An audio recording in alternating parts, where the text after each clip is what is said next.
사역자로서 올바른 사역에 나의 자신을 점검하는 그 부분을 저희가 오늘 함께 나누기를 원합니다. 이 고린도 후서의 상황은 저희가 좀 이해할 필요가 있죠. 전서는 고린도 교회가 갖고 있었던 여러 가지 문제가 많았죠. 파당의 문제도 있었고, 성적인 문란함도 있었고, 세상 법정으로 가는 문란함도 있었고, 또 부활을 믿지 못하는 그런 문제도 있었고, 그런 고린도 교회를 사도 바울은 너무나 사랑해서 고린도 전서를 쓰면서 아무리 문제가 많아도 주님의 피로 값주고 세워주신 교회다. 그래서 이제 고린도 전서를 쓰면서 그런 문제점들에 대해서 사랑으로 권면하는, 이제 그게 바로 고린도 전서가 되겠습니다. 그에 대해서 이제 고린도 후서는 그렇게 고린도 전서를 통해서 막 어떤 그 권면도 하고 꾸지람도 하고 이러니까 그 고린도 교회 안에 있었던 성도님들 중에서는, 지체들 중에서는 좀 신앙이 약한 분이거나 아니면은 신앙이 없는 가운데 그냥 교회만 다니는 경우의 사람들인 경우는 그런 사도 바울의 권위에 대해서 당신이 뭔데 이렇게 말을 하냐고, 당신이 사도냐? 사도라면은 예수님과 같이 다녔고 또 예수님의 부활을 직접 보고 뭐 이런 사람들이 사도인데 당신 그렇게 할 수 있는 그런 권한이 있느냐?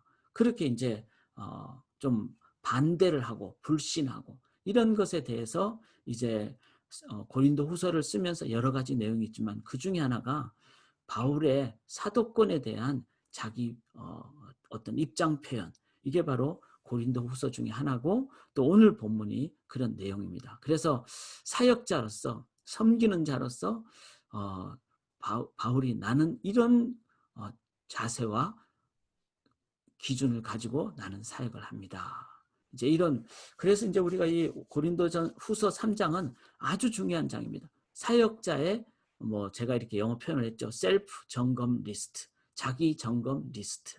그러니까 오늘 저희가 함께 말씀을 같이 나누면서 나는 정말 바른 사역을 하기 위해서 내가 이런 자세를 갖고 있는가. 제가 좀 부제를 조금 과격하게 달았죠. 기독교인데 왜 개독교가 되었나. 실은 이제 문제가 있는 거는 내부적으로 우리가 올바른 사역의 어떤 기준을, 자세를 가질 때 우리들은 당연히 일반 사람들로부터 오히려 더 존중도 받고 복음에 대한 그들의 열망도 다시 회복이 될 것입니다. 그래서 우리가 오늘은 교회 자체, 우리 자체에 대해서 한번 살펴보는 저희가 되기를 원합니다. 지금 개독교 이렇게 표현이 나오는데요. 생명력 있는 건강한 교회가 되기 위해서는 저는 항상 옛날부터 생각을 했습니다. 지도자가 참 중요하다고, 사역자가 중요하다고. 즉 그렇게 되기 위해서는 그 중에 하나가 신학교, 목회자를 양성하는, 여러분 꼭 기도해 주시기 바랍니다. 제가 항상 세 가지 영역을 얘기하잖아요. 하나는 교회, 개교회, 또 하나는 선교지. 선교는 당연히 복음 전파를 하는, 그 다음에 또 하나는 신학교. 이 신학교는 많이 우리가 쉽게 잊어버리기가 쉽습니다. 그러나 목회자를 배출하고 또 사역자를 배출하는 그 신학교가 건강할 때만이 교회는 이제 사역자에 의해서 교회가 또 잘 인도함을 받는. 그러나 이제 신학교에 대해서는 많이 생각을 안 합니다. 기도를 안 합니다. 우리가.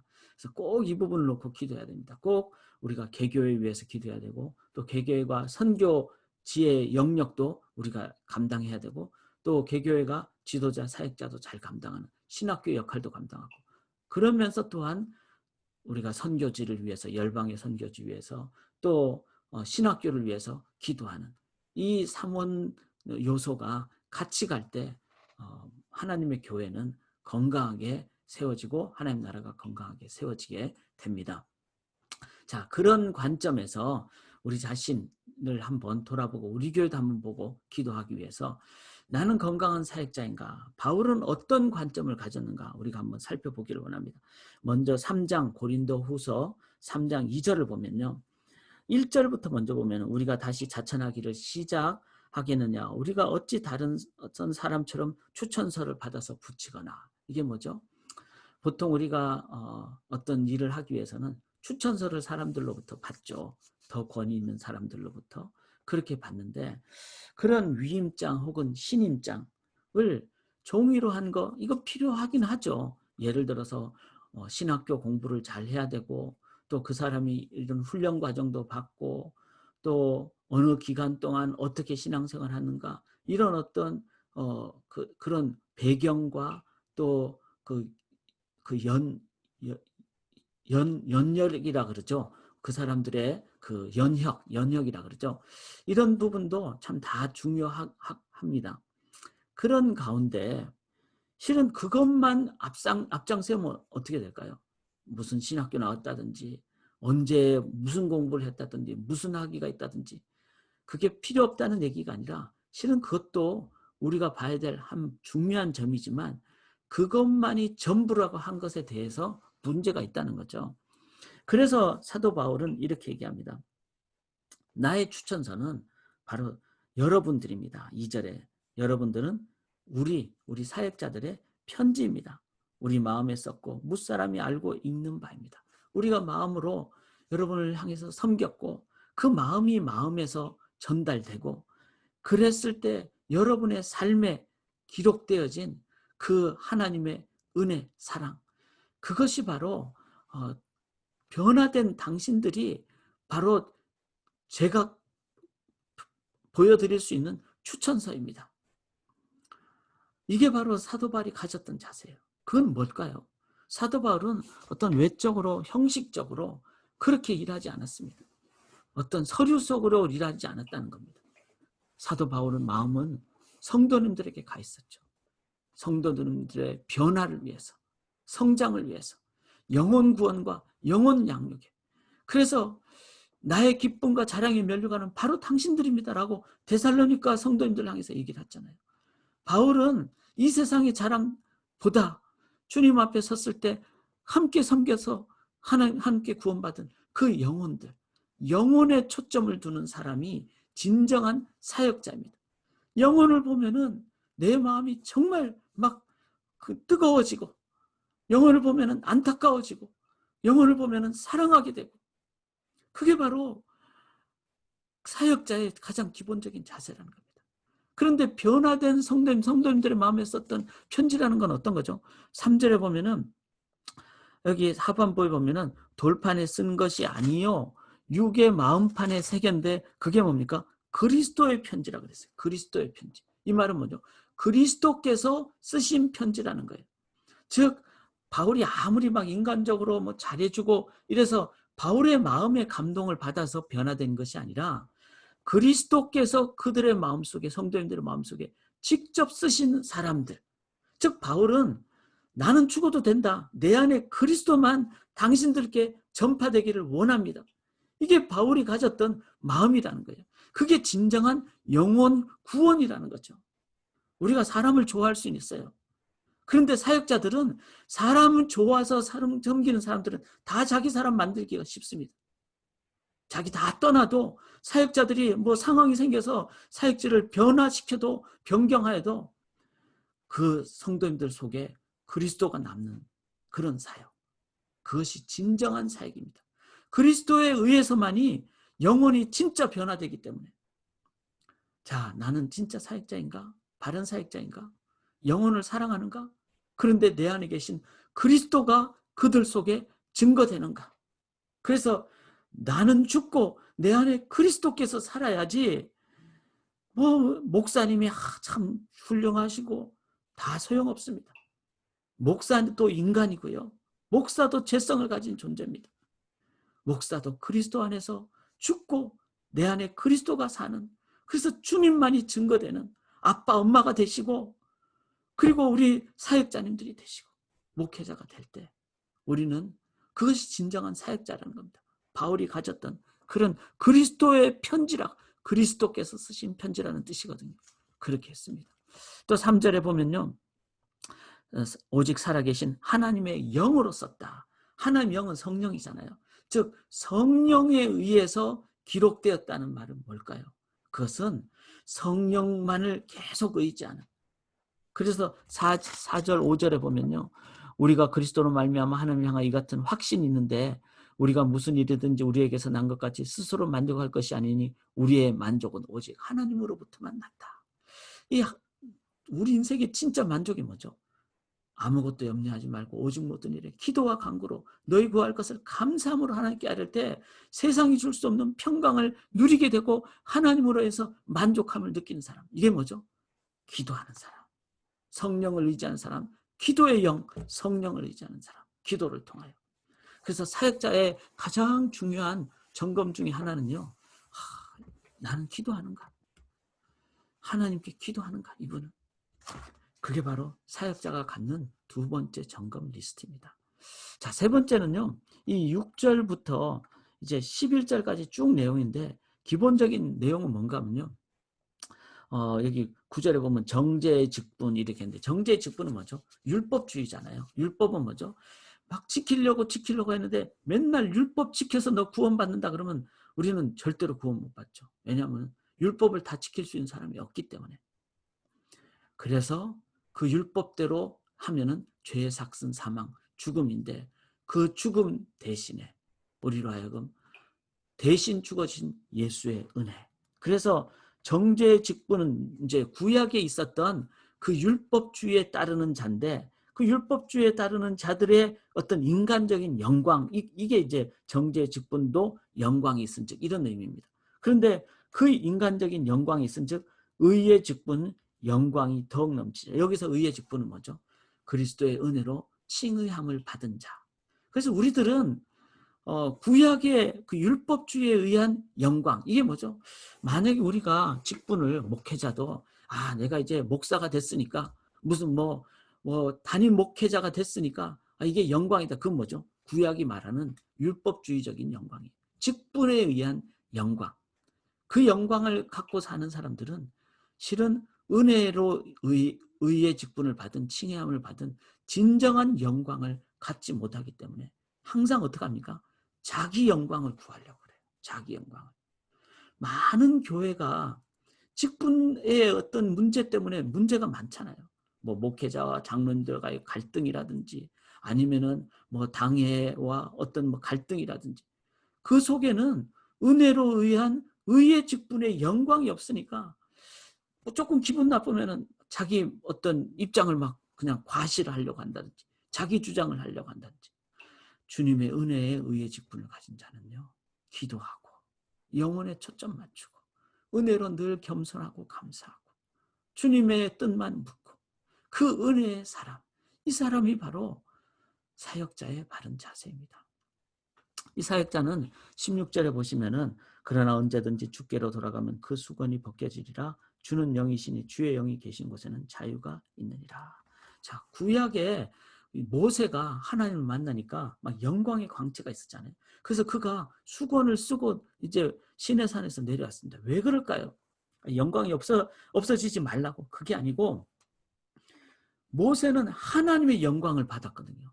근데 밑에 광야에 있었던 백성들은 모세를 보면서 이 영광의 광채가 너무 높으니까 모세를 자꾸 높이려고 그런 거예요. 그러니까 모세가 어떻게 해? 자기 보지 말라고 수건으로 자기를 가린 거예요. 그래서 16절에 언제든지 주께로 돌아가면은 자 이제 주님께로 돌아가면 주님 만나면은 그 주님의 영광이 넘치니까 가렸던 내 그 수건을 벗고 주님 앞에 나도 영광 받고 영광 돌리러 가는 거예요. 그래서 그 주님을 만나기 전까지는 우리 직분자들은요 수건을 쓰듯이 자기 영광을 가려야 되는 거예요. 왜냐하면은 앞에서 쓰는 사람들은 사람들이 앞에 서니까 자꾸 우리가 연예인들을 되게 막 멋있게 생각하듯이 교회에서도 앞에 있으면은 자꾸 멋있게 보이기가 쉽거든요. 사람이 사람인지라 자꾸 사람들은 앞에 있는 자들을 자꾸 이렇게 영광의 어떤 모습으로 보기가 쉬워요. 그래서 사역자들은 항상 어떻게 해야 됩니까? 수건으로 자기를 가려야 돼요. 자기의 모습을 인간의 모습을 가리고 그런데 17절에 보니까 그런 인간의 어떤 모습을 가린 모세도 주님 앞에 설 때는 영광으로 수건을 벗듯이 우리는 주님 앞에 수건을 벗는 주님께만 영광 돌리는 이게 뭐죠? 주님의 사람이라는 거예요. 주님 대신만 기록하고 기억하고 주님과 동행하는 주님만 바라보는 그래서 진정한 사역자는요, 자기 영광이 들을 때는 수건을 가려요. 그리고 주님만 자꾸 바라보면서 그럴 때는 이제 수건을 벗어야 되겠죠. 왜냐하면 주님의 영광으로만 나와야 되니까. 그런 자들을 제자라 그러고, 그런 자들은요, 사람들이 보면서 그 사람이 안 보이고 주님만 보입니다. 참 우리가 주님만 따르는 제자가 될 때 온전한 사역자가 된다는 거죠. 이거를 18절에 우리가 다 수건을 벗은 얼굴로, 이렇게 이제 수건을 벗은 얼굴로 거울을 보는 것 같이 주의 영광을 보매. 우리 하나님 앞에 섰을 때는 이제는 다 수건을 벗잖아요. 그래서 영광, 이제 하나님의 영광 가운데 영광으로 되니까 우리도 영광으로 영광에서 영광에 이르게 되는, 하나님께 이제 결국은 이제 하나님 나라 앞에 서면은 이제 정말 하나님의 영광으로만 모두가 가득 차게 되는, 그것을 이 땅에서 우리가 주님께만 영광 돌리고 하나님께만 영광 돌리는. 자, 우리 한번 보십시다. 영혼에 초점을 맞추고요. 지금도 기도해야 됩니다. 제가 오늘도 지금 이제 이 줌이 기능이 들어오실 때, 전에는 그냥 막 들어오실 수 있도록 되는데, 이제 여기 호스트가 얼라우를 해야지 되는 기능을, 왜냐하면 보안을 강한다고 우리에 관계없이 이 줌이라는 단체에서 그냥 기관에서 그렇게 만들어 버렸어요. 그러니까 제가 지금 정신이 없거든요. 성경도 읽어야지, 또 들어오시면 성도님들 들어오시면 얼라우도 해야 되지. 이런 상황에서 정말 기도를 잊어버리기가 쉬워요. 막 정신이 없다 보면. 그런데 이럴 때 더 기도해야 되고, 이럴 때 더 하나님의 은혜 생각해야 되고, 이럴 때 더 주님 바라봐야 되고, 이럴 때 더 하나님께만 영광 돌려야 되고, 어떤 상황이든지 기도로 나아가고 영혼을 향하여 나아가고. 자, 이 5가지를 한번 생각하시면서 나아가실 때 우리들 정말 교회가 살아야 되겠습니다. 그런데 저는 금방은 쉽지 않다고 봅니다. 왜냐하면 교회가 전 세계에 흩어져 있으니까. 그러나 우리 교회, 우리 애나보 소망교회 위해서요, 정말 우리 목회자들 정말 진짜 사역자가 되도록, 이 5가지가 되도록, 그리고 우리 교회 직분자들, 우리 장로님들, 집사님들, 또 우리 셀장님들, 팀장님들 뿐만 아니라 우리 신학교 위해서, 제가 2050을 얘기하는 것은 지금부터 30년 기도하자는 거예요. 우리 한 번 사는 인생입니다. 당장 기도하면요, 오늘부터 역사하십니다, 하나님. 그걸 언제까지? 전 세계 교회가 이 영향을 받고 같이 나가려면요, 저는 2050년 정도, 30년 우리 헌신하며 기도하기를 원합니다. 그런데 마지막 결론입니다. 사랑하는 여러분, 누가 사역자입니까? 누가 사역자입니까?